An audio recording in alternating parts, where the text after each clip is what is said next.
todos, como vão? Mais um encontro nosso aqui, um ao vivo bem especial, que trata um pouco como a gente está passando esse momento, que é um momento bem difícil para todos nós, e a gente resolveu falar com alguém que é bem especialista, né? Especialista nessa situação, enfim, do confinamento e seus reflexos, né?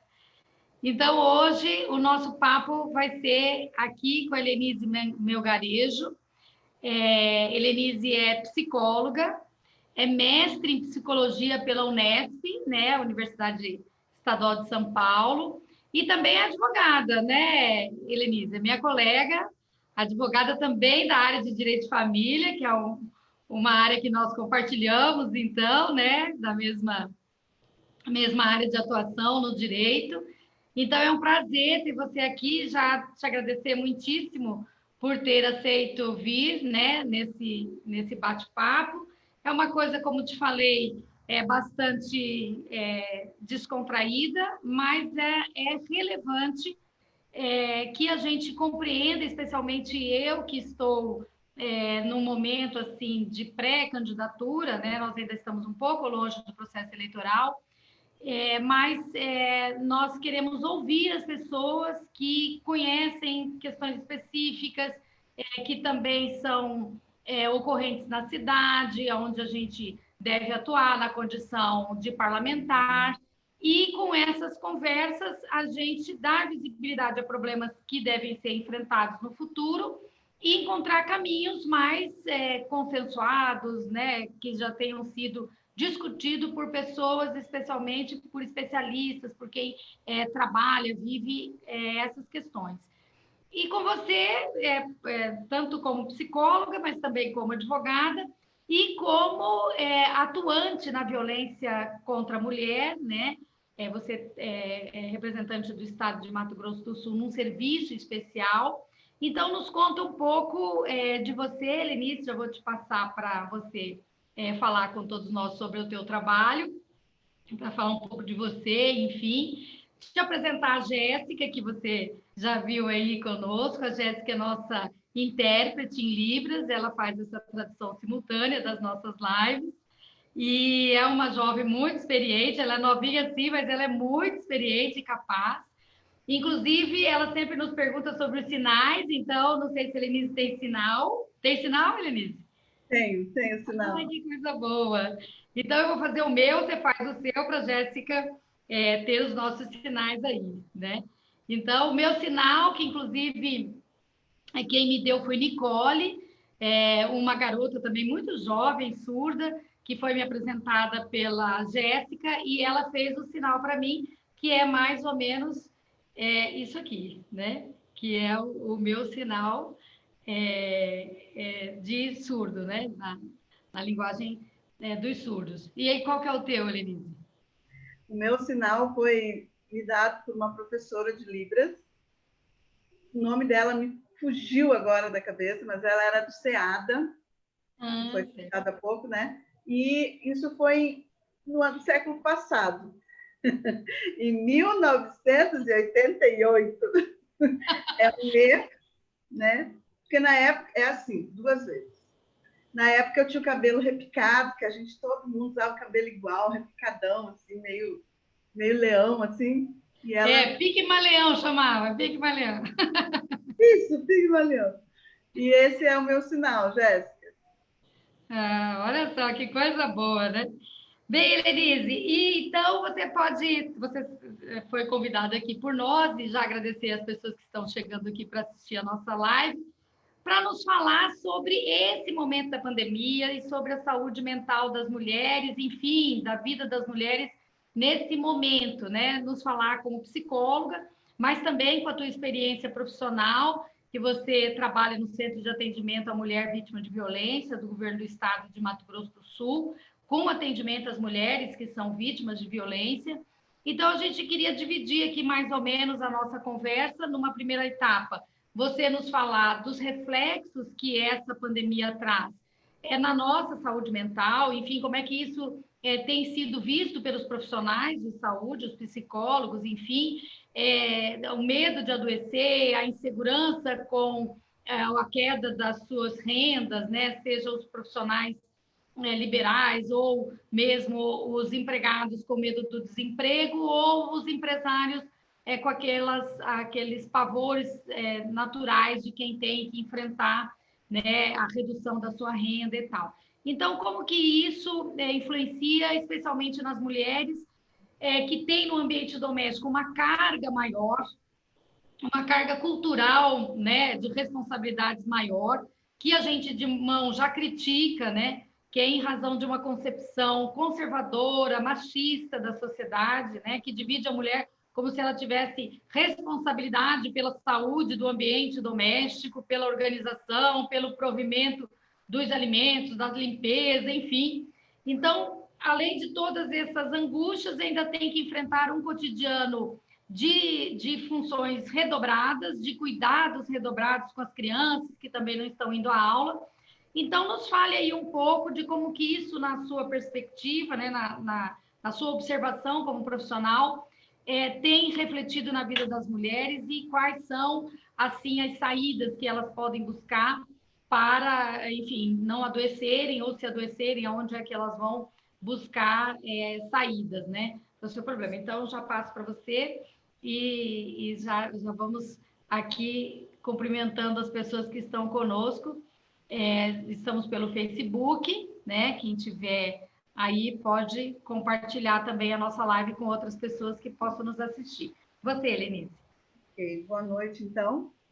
Eu agradeço já agora assim, o convite, foi muito gostoso o convite que eu recebi, que veio, que fez a ponte foi a Ágata, né, que é uma pessoa que eu gosto muito, tenho muito carinho por ela, e ela fez essa ponte aí, né, fazendo esse convite. Eu aceitei prontamente, não só por ela, como por ti também, né, nós já nos encontramos uma outra vez, né, pessoalmente, na verdade, não era pela internet, mas isso também é um encontro.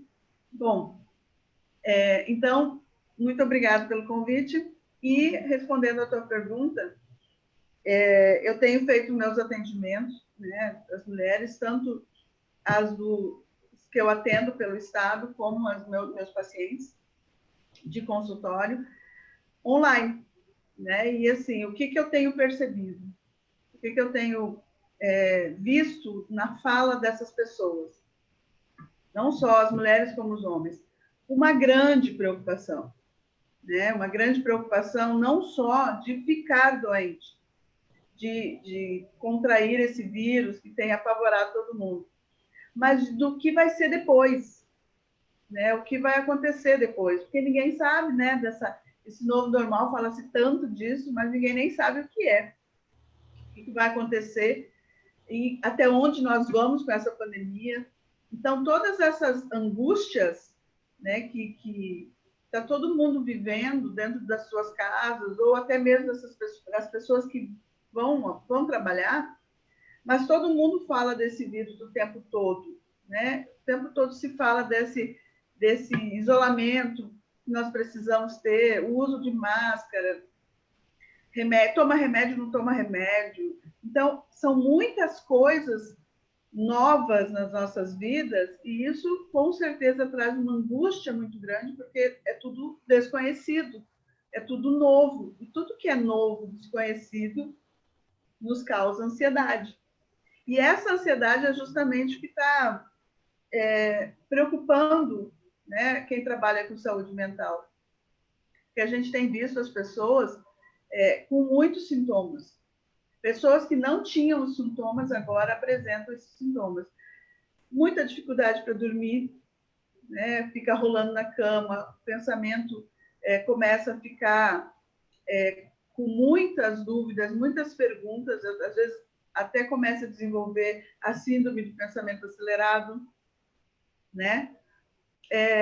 Às vezes o excesso, a necessidade de doces, né? Querer comer doce, por quê? Porque o doce traz um pseudo prazer, né? Traz aquela coisa, aquela sensação de de carinho, de colo, né? O açúcar. E isso acaba causando a dificuldade física, né? Porque as pessoas estão engordando mesmo. Eu tenho sentido as minhas bochechas maiores. E eu, nossa. As pessoas estão todas com as bochechinhas maiores. E aí tem, assim, aquela dor no peito que algumas pessoas acabam achando até que estão desenvolvendo algum problema cardíaco, porque a angústia, ela traz essa dor no peito, essa sensação física, por mais que seja causada pelo emocional. Então, às vezes, uma falta de vontade de levantar da cama, uma desmotivação, né, um pavor, aquela ansiedade vai aumentando,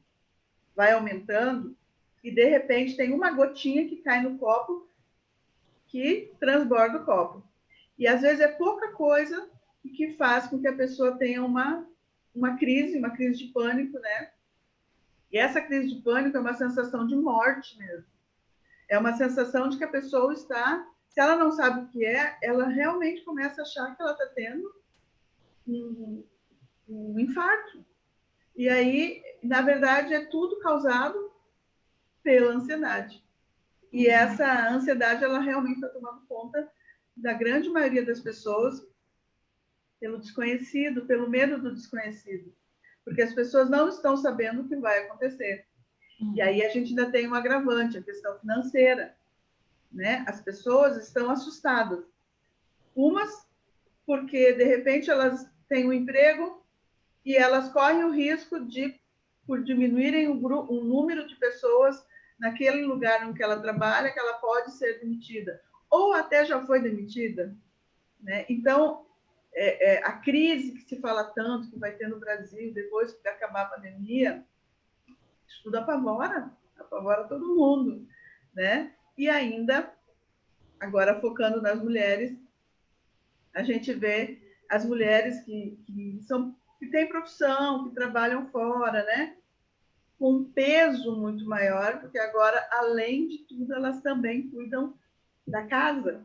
Elas cuidam de que tudo corra bem, né? Na limpeza, na alimentação, e ainda algumas se tornaram professoras dos filhos, né? Eu estava conversando com uma colega esses dias e ela me disse, olha, ela é psicóloga, ela mora no interior, e ela falou assim, olha, a grande parte do meu dia, que antes eu ficava bem tranquilo e tal, eu agora sento com o filho para ensinar as coisas que ele precisa para a escola, para tirar nota e tudo mais.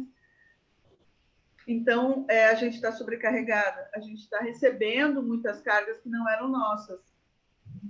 E aí a gente vê assim, alguns homens mantendo basicamente o mesmo ritmo e as mulheres tendo que dobrar. Então, assim, tá meio... não está muito justo essa divisão de tarefas entre os homens e as mulheres dentro de casa. As mulheres têm reclamado muito disso, de que está aumentando o trabalho da mulher, porque além de antes ela trabalhava e ela continua trabalhando, mas agora ela também tem que ter outras tarefas que são provenientes dessa pandemia. Uhum.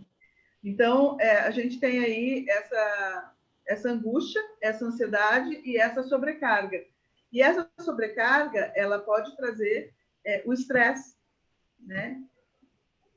Começa a aumentar o estresse.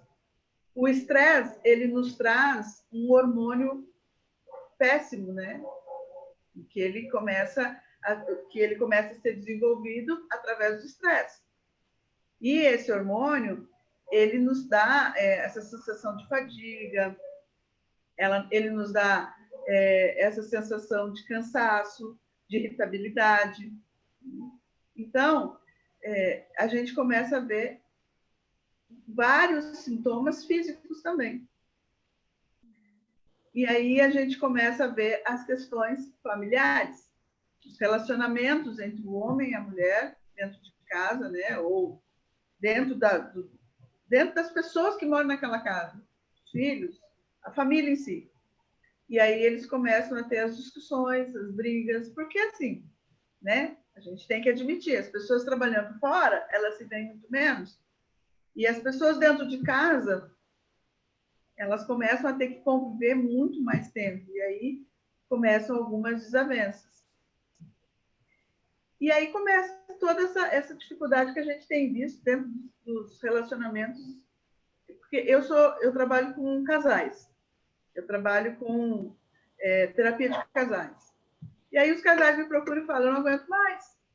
Eu não aguento, eu não quero mais ficar casada, eu não quero viver isso. Né? E aí começam os problemas e acabam indo para outra esfera que é, né, a outra esfera que a gente trabalha, que é a questão de divórcio, separações, o casal não quer mais ficar junto, já quer dividir os bens e cada um para um lado, né? É. Então, a gente vê assim que tudo vai levando a isso, né? Tudo vai levando a uma péssima administração desse relacionamento, e as pessoas não estão conseguindo realmente administrar tudo que está acontecendo. É muita novidade, e não são novidades boas, né? É muita coisa diferente. Muita carga emocional, né? Muita pressão social e familiar também. É como você disse, essa situação das mulheres, e eu também vejo que grande parte das mulheres estão ocupadas nas profissões que, nesse momento, estão muito exigidas. Então, além de toda a carga, né, das tarefas do lar, dos filhos, que às vezes não encontra outra pessoa para compartilhar, os pais dos filhos, ou o próprio marido, ou os seus pais dentro de casa, aquela tarefa fica acumulada na mulher mais ativa, né, com toda a responsabilidade tanto de pensar e organizar o lar, como da gestão mesmo das tarefas. E fazer as compras, e buscar os remédios, e organizar a limpeza, enfim. Além disso, as profissões que têm um grande número de mulheres estão sendo muito exigidas nesse momento. Entre elas, né, o magistério, por exemplo, que nós temos muitos professores, homens, mas grande parte da categoria são mulheres. E a gente tem visto depoimentos pela rede social e também pessoas que nos chegam, que são profissionais da educação, aqui do município de Campo Grande, mas também do estado e de outras localidades, narrando a mesma angústia, né? Porque ela não sabe mais o que ela vai fazer.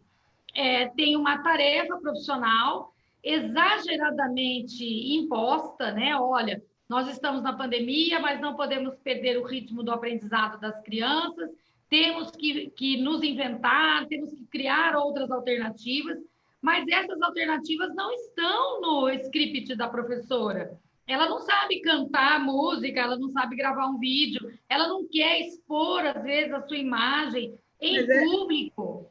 Mas é interessante que, assim, de um minuto para o outro, ela teve que virar uma youtuber. Né? Coisa que ela não tinha interesse nenhum. Às vezes ela não tem nenhum equipamento para aquilo, tem um celularzinho qualquer, e agora ela tem que fazer vídeos de qualidade, ela tem que ter luz, ela tem que pensar.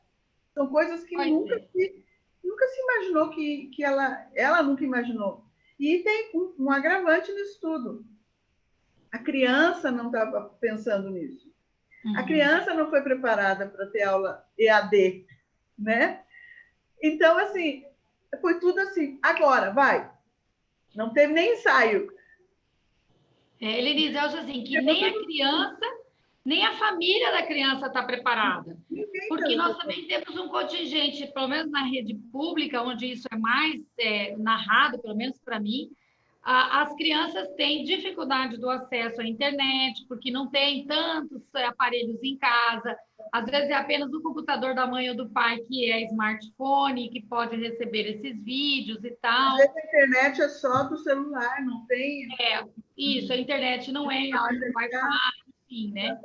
E aí a professora é exigida pela gestão, que é outra professora, que é outra mulher, que às vezes é a nossa supervisora, a nossa diretora, a nossa secretária de educação, que impõe essas tarefas e exige num nível desumano nas relações profissionais. Então, também esse momento para chamar a atenção dessa nossa companheira, né?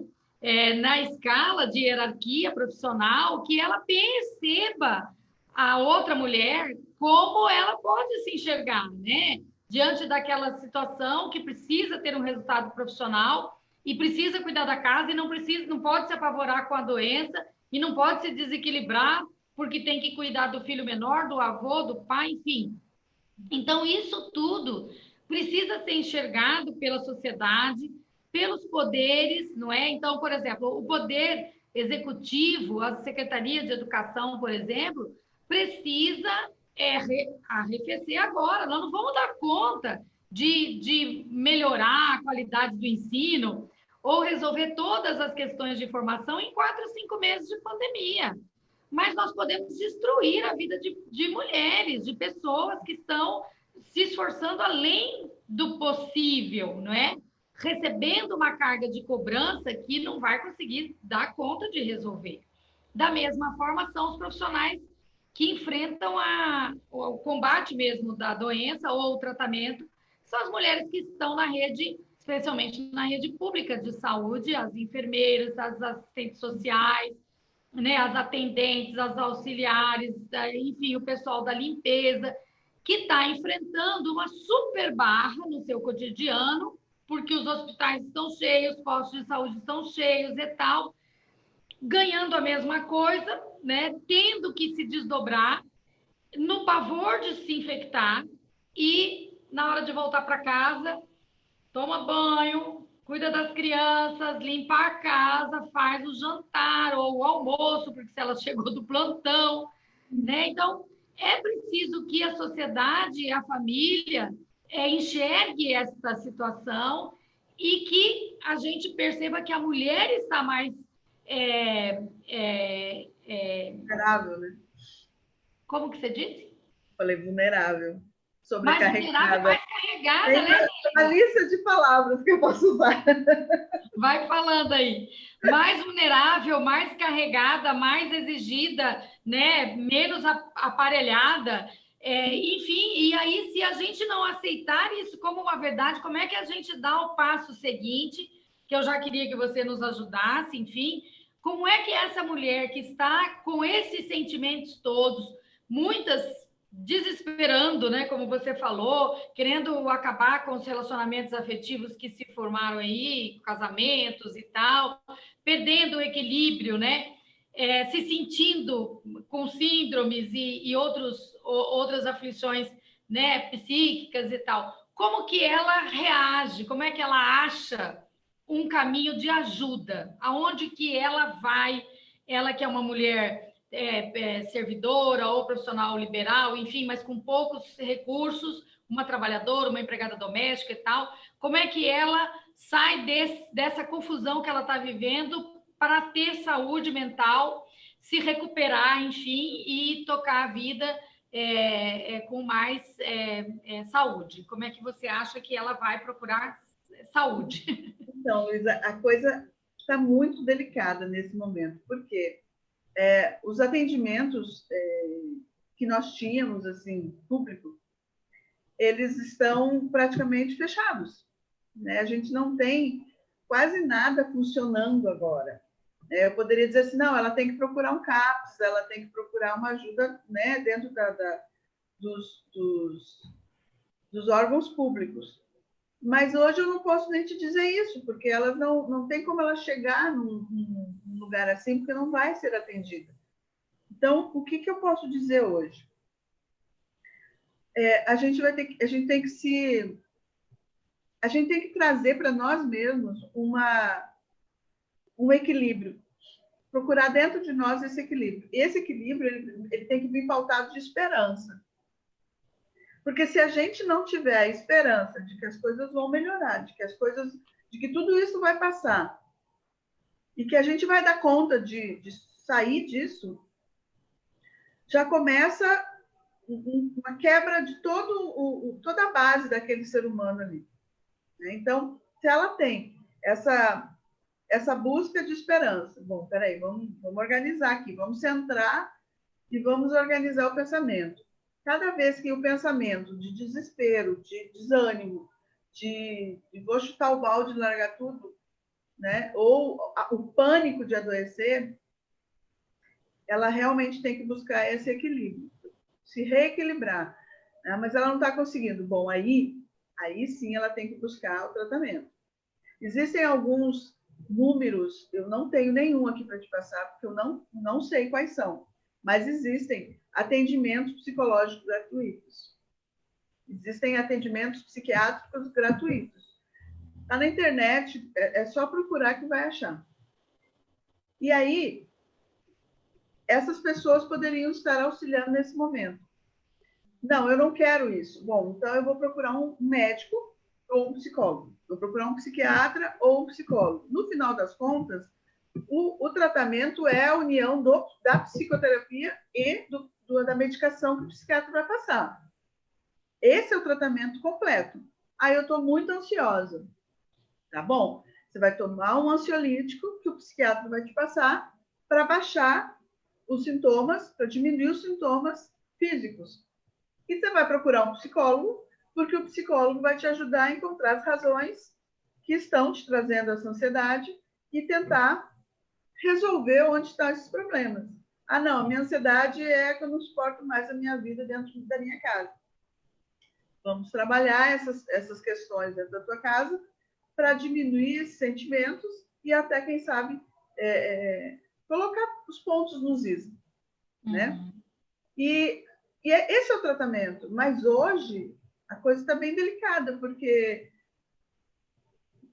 de graça está muito difícil, porque os médicos eles estão atendendo muito pouco, no SEM, por exemplo. Tem poucos atendimentos. Não são todos os médicos. Ou porque o médico está ocupado fazendo um outro tipo de trabalho, ou porque ele pode ter até uma comorbidade, ele não pode trabalhar. Não pode colocar no risco, né? Então, assim, a gente não tem hoje grandes ajudas. Fora da pandemia, podia te dizer um monte de lugares. As universidades, né, que tem as clínicas, né? Por exemplo, a Federal tem clínica de psicologia. Várias faculdades hoje, elas têm, as que têm o curso de psicologia ou que têm o curso de medicina, ela vai oferecer isso, mas elas estão fechadas. Hoje elas estão fechadas, elas não têm esse atendimento. Então, começa aí um problema que eu fico amarrada. Agora, buscar um atendimento via teleatendimento, né? O teleatendimento gratuito tem, isso tem. Aí tem que procurar.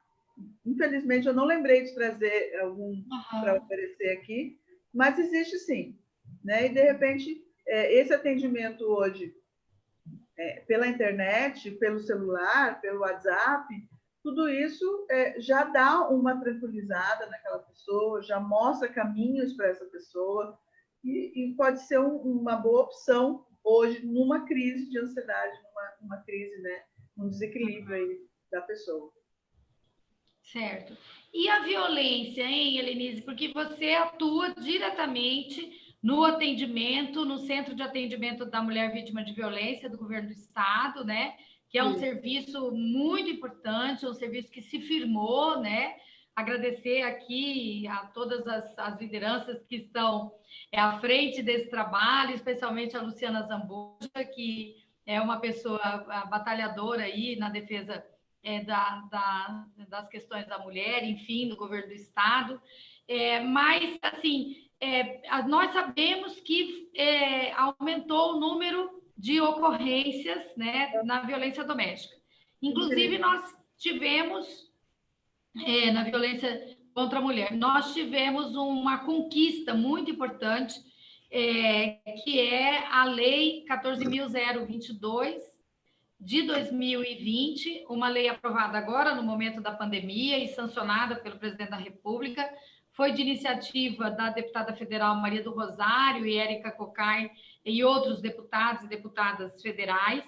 E essa lei garantiu a possibilidade da mulher vítima de violência a comunicar a violência diretamente ao Poder Judiciário e o Poder Judiciário e requerer lá mesmo no sistema de dados uma medida protetiva, independente dela fazer a ocorrência na delegacia e tal. Imediatamente que essa lei foi publicada, no mesmo dia 7 de julho, se eu não estou enganada, 8 deste mês passado, né? O Tribunal de Justiça de Mato Grosso do Sul já estava preparado, né? Graças às juízas, né, que atuam na violência doméstica na comarca de Campo Grande, e o tribunal já colocou um serviço no ar que chama Protetivas Online, que está lá na página do Tribunal de Justiça, para que as mulheres que têm essa possibilidade acessem o site do Tribunal de Justiça, acessem esse link da medida protetiva e lá vão fazendo um caminho, narrando toda a situação de violência que ela está passando, seja violência física, psicológica, enfim. E ela pode, inclusive, juntar provas, isso chega para a juíza, ela define se concede ou não a medida protetiva e já envia para os órgãos que são de execução, que é o oficial de justiça, que vai comunicar tanto o agressor como ela da concessão dessa medida. Então, assim, são benefícios surgidos no meio da pandemia para responder a esse caos de violência. Mas, como você está aí na frente de um serviço público de atendimento, eu queria que você nos dissesse como isso está, né, na visão do serviço de atendimento à mulher vítima de violência, como é que essa violência está se apresentando, né, para as autoridades, e, enfim, que mecanismos que essa mulher que sofre violência pode se valer nesse momento de pandemia. Então, as notícias que a gente tem é que a violência aumentou em 50%. Isso veio pelo Disque 100, né? O Disque 100, ele é um número, né, que a pessoa pode ligar, que trabalha com os direitos humanos. E a gente tem o 180, que é 24 horas para trabalhar, né, para as pessoas trazerem informações da violência doméstica. Mas essa informação do 50% de aumento, ele veio do Disque 100. Nossa, que horror. Bom, o Mato Grosso do Sul, não é puxando sardinha, a brasa para o meu assado, mas é um estado muito, muito à frente da grande maioria dos estados do Brasil. Infelizmente, o Brasil ele é o 5º lugar no ranking mundial em violência doméstica. Né? Assim, é uma coisa que nos entristece, porque a gente quer estar em primeiro lugar em educação, saúde e tal, né? Coisa boa. Aí o Brasil consegue ser o 5º, né, com maior número de violência doméstica do mundo, né? E aí a gente tem as nossas mulheres do Mato Grosso do Sul, a gente tem esses trabalhos, né? A primeira Casa da Mulher Brasileira foi feita a nossa aqui no Mato Grosso do Sul, e o CEAM, hoje coordenado pela TT-TRAD, a gente tem lá, né, psicólogos, assistentes sociais, pedagogas, e todo mundo ali trabalhando em função dessas mulheres, né, que nos chegam tão machucadas, tão oprimidas, né? E elas normalmente vêm de vários lugares para nós. Elas vêm desde a Delegacia da Mulher, que nos encaminha, da Casa da Mulher Brasileira, da Defensoria Pública, da Promotoria, e assim, ou por vontade, por vontade dela. Ela percebeu que ela precisa de ajuda e ela, então, vai até o CEAM pedir esse apoio, essa ajuda. O que nós temos lá? Nós temos a chegada da mulher, né, e atendida pelo nosso pessoal do administrativo, que eu estou morrendo de saudade de todas elas, que nós estamos fazendo atendimento, teleatendimento. Eu atendo todas as minhas pacientes pela internet, né? Tem alguns pelo celular, pelo WhatsApp, pelo vídeo chamada de WhatsApp, mas elas estão sendo atendidas, né? E esse atendimento é muito importante para que elas possam continuar o tratamento que elas fazem, porque na verdade o que nós oferecemos lá é psicoterapia mesmo. Elas têm um tratamento como se estivessem no nosso consultório, né? e ali elas chegam realmente muito machucadas, não só fisicamente, porque o fisicamente ela vai curar, né? Ela chegou, por exemplo, com um soco no olho, o roxo vai sumir. Mas e o que esse soco fez no psicológico dessa mulher, no emocional dessa mulher, né? E é isso que nós vamos cuidar. Com carinho, a gente Toda a vai. violência, né, que ela já sofreu antes E dessa agressão. ninguém começa um problema de violência com soco. Uhum. Começa com empurrão, começa com xingamento, começa com beliscão. O soco, ele já vai ser uma coisa que vai acontecer na frente, mais para frente. Então, essa mulher, ela vai passando por fases, né? O ciclo da violência, ele já é muito falado, muito conhecido, né? Quando a mulher tá ali naquele momento de amor e tal, e aí aquele homem vai começar a ficar um pouco mais seco, mais agressivo, mais ciumento, e de repente ele explode. Ele explode quando a mulher sofre essa violência. Ou ela sofre uma violência física, né, onde ele machuca o corpo dela, ou ela sofre uma violência psicológica quando ela é humilhada, onde ela é impedida de viver a vida dela, ou é xingada, né? E aí a gente tem a violência sexual, né, que quando a mulher, seja ela tenha o que for de relacionamento, ela pode ser esposa, ela pode ser namorada, ela pode ser o que for, mas o homem se vê no direito de dizer que ela tem que fazer sexo com ele do jeito que ele quiser, na posição que ele quiser, na hora que ele quiser, do jeito... E ela dizendo não, e ele não aceitando o não dela, isso é violência sexual. Ah, mas é esposa. A esposa, mas ela é esposa, ela tem que... Não. Se ela disse não, ela não quis, não é? Eu não quero desse jeito, ou eu não quero agora, ou eu não quero dessa forma, e ele disse, você vai fazer sexo comigo, e faz o sexo com ela, isso é violência sexual. Pode ter 50 anos de casado, violência sexual. Né? É bom você dizer isso, Helenise, porque tem gente que não entende que o consentimento é para qualquer sujeito, né? Para a mulher, ela em qualquer condição, ela tem que expressar o seu consentimento para aquela prática, para aceitar aquele carinho, para responder aquela cantada. Então, o Brasil precisa começar a discutir com seriedade a violência que vem da não aceitação do consentimento, né?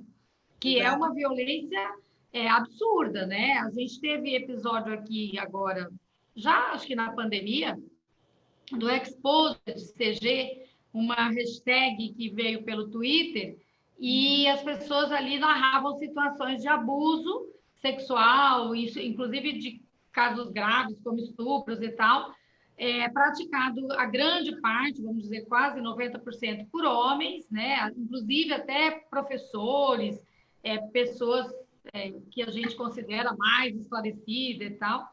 E essas meninas narraram, né, nessa hashtag Exposed CG, que foi todo um movimento mundial aí de narrar, né, os seus acontecimentos, seja por um momento de desabafo, seja inclusive para fazer daquilo um instrumento de culpa de penalizar o agressor, né? E tudo está no entendimento do que seja o consentimento. Quer dizer, se ela estiver bêbada, não tem o consentimento. Se ela tiver de saia curta, não importa o consentimento. Então, assim, né, o consentimento é a palavra dela, dita, olha, sim, eu quero dessa maneira, pode ser agora, pode ser dessa forma, eu também quero. Agora, o consentimento não está na roupa curta, o consentimento não está no comportamento, o consentimento não está na minha condição de ser namorada, ou casada, ou noiva, né?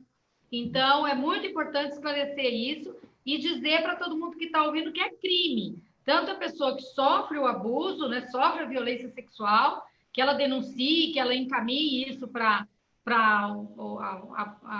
que o Estado brasileiro aplique a pena a esse agressor, como é para que seja entendido pelos agressores que ele está cometendo um crime, que ele não está fazendo ali o normal, o que culturalmente está sendo aceito, porque também fica muito nisso, né, Denise?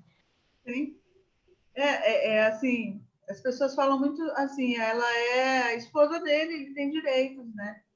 Não, eu acho assim, o que o casal decide, está decidido. Mas quando um dos dois diz não, não está decidido entre eles. Acabou, né? E as pessoas não sabem, muitas vezes as pessoas não sabem que existem mais 2 tipos de violência.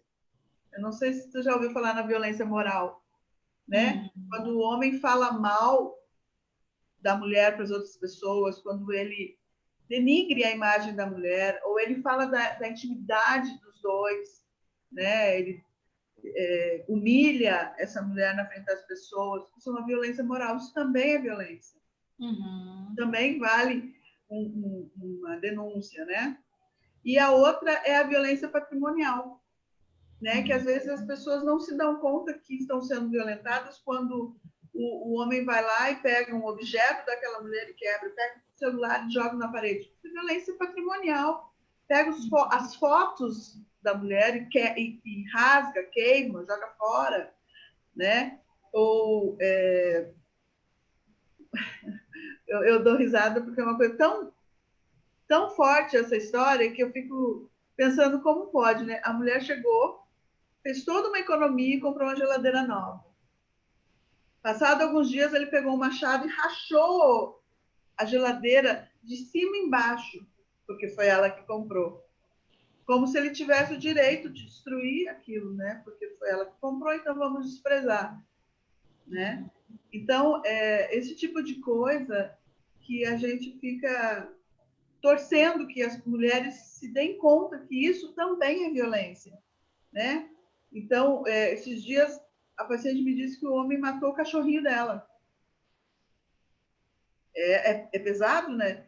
Mas por que ele matou o cachorrinho? Porque ele não gostava do cachorrinho? Não, porque ela gostava do cachorrinho.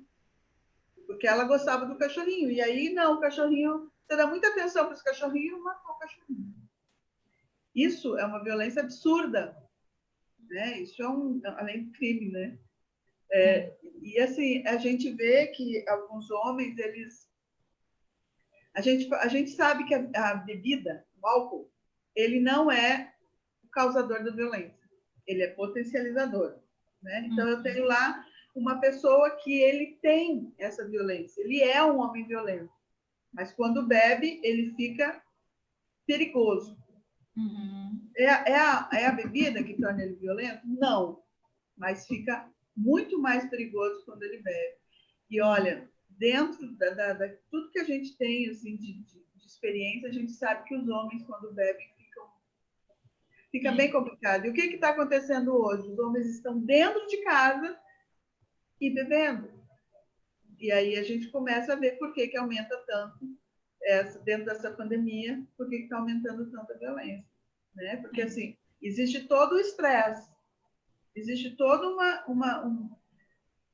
um clima tenso dentro de casa por tudo que está acontecendo. E aí ainda entra a droga ou o álcool, eles entram para potencializar essa violência. E aí as mulheres realmente estão sofrendo muito mais. Bem, a gente vê em todos os aspectos que você trouxe para a gente aqui, né, que esse é um momento que as mulheres precisam de reforços, né, que elas precisam de apoio. E aí, quando a gente está falando de política pública, porque nós estamos aqui num ambiente pré-eleitoral, né, tratando de como é que a gente pode ajudar a organizar melhor a sociedade com instrumentos que apoiem a mulher, nós estamos falando de providências que o poder público precisa tomar para enxergar essa realidade da mulher.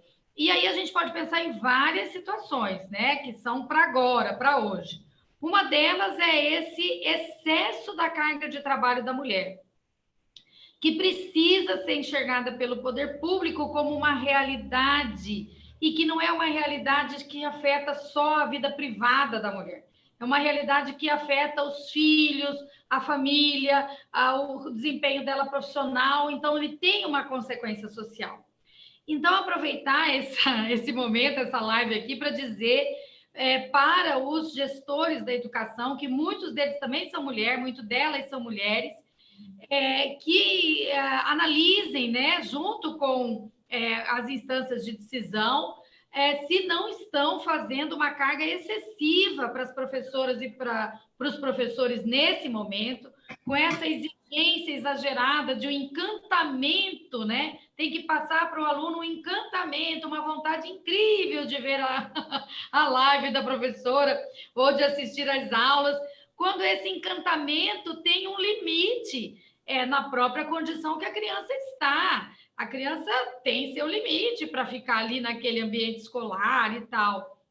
Eu tenho muitas colegas, você é advogada, que trabalham no serviço público do Poder Judiciário e que também estão numa situação de estresse porque há uma perseguição do CNJ e, por consequência, dos tribunais para metas serem batidas e alcançadas, à custa, muitas vezes, de uma mulher acordar às 5 horas da manhã. Eu tenho colegas nossas que são chefes de cartório, que elas não acordavam às 5 horas da manhã para ir para o trabalho, mas agora elas abrem o computador às 5 horas da manhã, porque os sistemas estão mais fáceis nesse horário, e ela já tem na caixa de mensagem dela uma infinidade de tarefas para cumprir, e na hora que ela vê, já está na hora do almoço, e ela tem que parar para fazer o almoço, para construir aquele ambiente familiar com as crianças, enfim. A Jéssica está voltando aí agora, que ela caiu um pouquinho.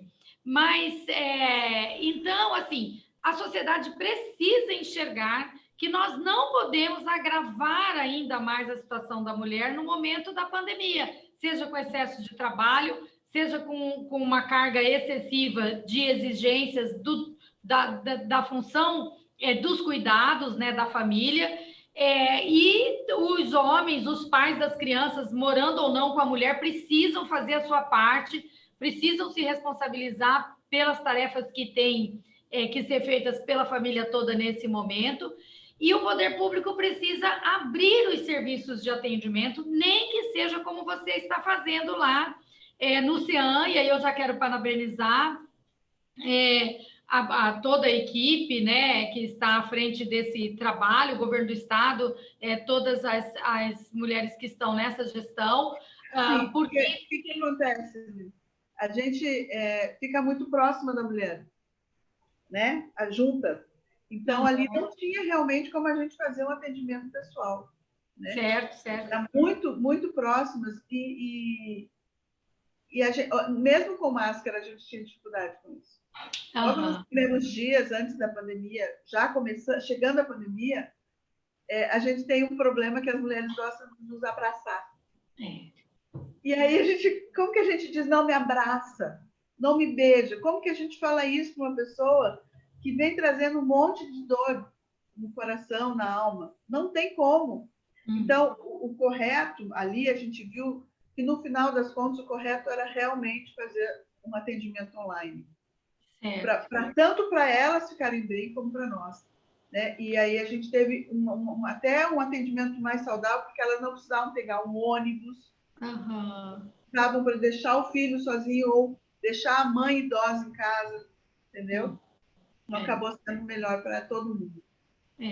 Então, e também o poder público municipal a disponibilizar o atendimento para que, né, tanto o atendimento psiquiátrico no centro de especialidades, como os CAPs, né, poderem atender, mesmo que seja à distância, de alguma maneira, essa mulher que não tem renda para ir para um serviço particular, poder dispor de atendimento no serviço público, porque senão ela adoece, e ela adoecendo eu não sei, assim, com certeza, como que estão os CAPs, como que estão sem. Isso é uma situação que a gente tem acompanhado muito, eu tenho acompanhado muito de longe, mas eu sei que os atendimentos, nós temos uma ligação, né, onde o CEAM encaminha para o psiquiatra, eu sei que ele está atendendo, mas diminuiu. Não tem como ele fazer o atendimento de todo mundo que ele fazia. Mas precisa melhorar esse serviço, né? Nesse momento que nós estamos com mais demanda, mais crise, com certeza mais necessidade, né? E também parabenizar a Casa da Mulher Brasileira sempre, né? Está participando conosco aqui a Heloísa Castro Berro, que você conhece, que é uma pessoa que ajudou muitíssimo, né? E ainda ajuda as mulheres, mas a Casa da Mulher Brasileira, ela também deu sua contribuição num momento muito importante, né? Cumprimentar a Nália Neri, a Maria Alencar, dizer que a Paula falou aqui que ela está arranjando 1000 saídas para não enlouquecer, pegou o telefone do marido para participar e disse, olha, eu faço brincadeiras, eu vejo saídas aqui para me alegrar e para não deixar que essas dores me destruam, né? Então, ela está dizendo isso aqui. E já vamos fazer a nossa parte do encerramento, mas antes disso, dizer que eu te conheci nos Desbravadores, né? E a Ágata que me levou lá, ela ainda era uma menina e me mandou um WhatsApp e disse assim, você não quer ir lá falar com os Desbravadores, né? O clube, não sei o quê. E aí foi um prazer ir lá, enfim, conversar. Então, nesse momento, também queria que você contasse para quem não conhece o que são os clubes, né? De aventureiros também, né? Os Desbravadores. E também... Esse assunto é a minha paixão, além de livros, né? E os pequenininhos são os abelhinhas, ou como é que chamam os pequenininhos? Os aventureiros, eles começam a partir de 6 anos, até eles irem completar 10 anos. A abelhinha é uma das idades, dos menores de 6 anos. Aí tem a abelhinha, luminários, né? Tem vários. E depois, quando eles fazem 10 anos, eles passam a ser desbravadores. Uhum. E os desbravadores vão de 10 a 15 anos. E depois dos 15, eles podem se tornar a liderança. Aprenderam tanto que podem ensinar os pequenos, né? Mas esse é um assunto assim que é uma paixão. Eles têm, a gente tem, né? Porque assim, eu sou diretora de um clube. E nesse meu clube a gente tem, que funciona no clube no bairro Jaci, né? E a gente trabalha assim vários aspectos, né? O físico, com acampamentos, com Olimpíadas. Aí nós temos a parte emocional, né? Social, onde ele aprende a conviver com as pessoas,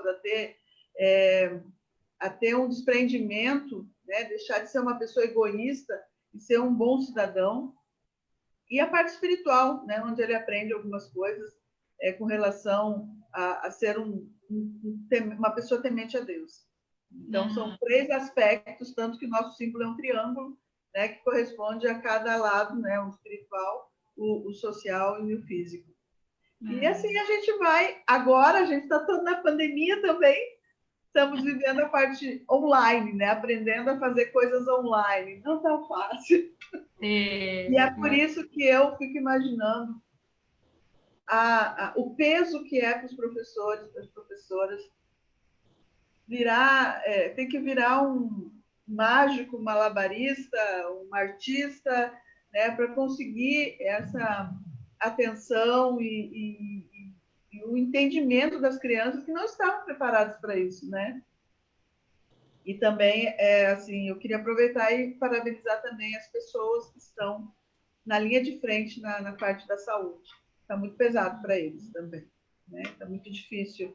E a gente tem visto muitos deles adoecendo, né? E alguns não vencendo essa doença, né?